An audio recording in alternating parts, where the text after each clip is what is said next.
Top 5 best bosses in the Souls series. Now that I've finished up my Sekiro playthrough, and with that, all of the Souls games, I think it's about time I give my thoughts on what were some of the best bosses that I've experienced. Number 5, Gehrman, the First Hunter. Probably one of my favorite final bosses in gaming history. His lore is extremely depressing, and the fact that he's willing to sacrifice himself just to free us from the Hunter's dream, it's absolutely incredible.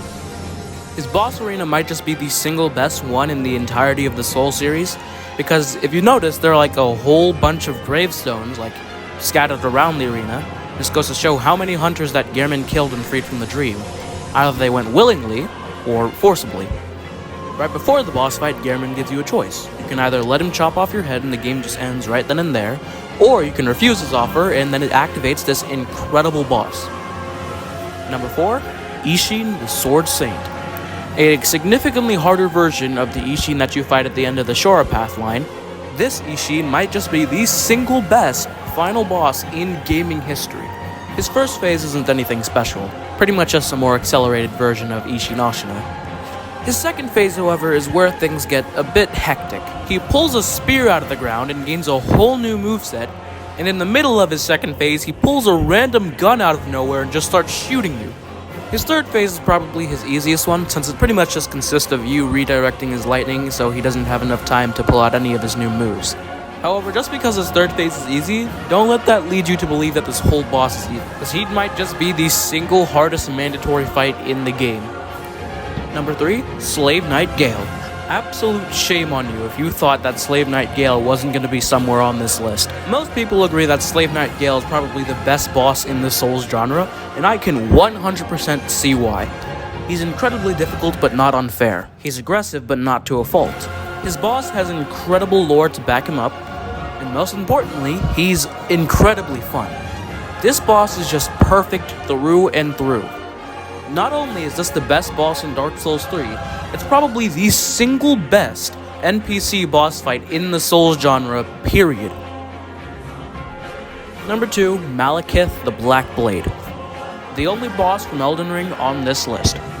So basically for Malekith, take everything I said about Slave Knight Gale and just make him more difficult but also way more fun. That's pretty much Malekith. So yeah, that's all I have to say. Now moving on to number 1.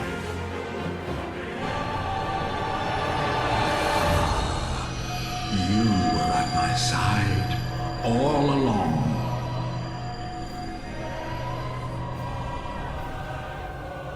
My true mentor, my guiding moonlight.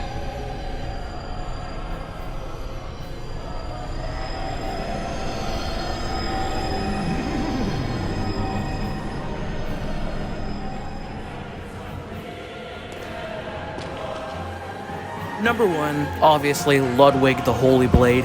This fight is just perfection to the maximum. So basically for Ludwig, they just took every good thing about every beast boss in Bloodborne for his first phase, and they also took every good thing about every hunter boss in Bloodborne for his second phase. You pretty much can't go wrong with Ludwig. He can be soul-crushingly difficult at times, but he's still fair at the end of the day.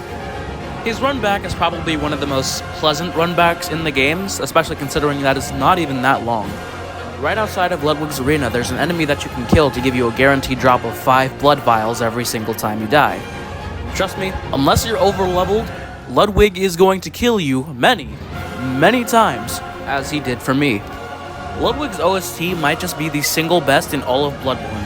And considering Bloodborne has some of the best boss OSTs in history, that's saying quite a lot.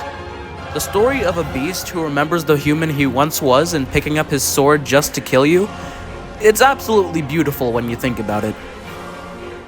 Some honorable mentions go to Owlfather and Morgoth the Omen King.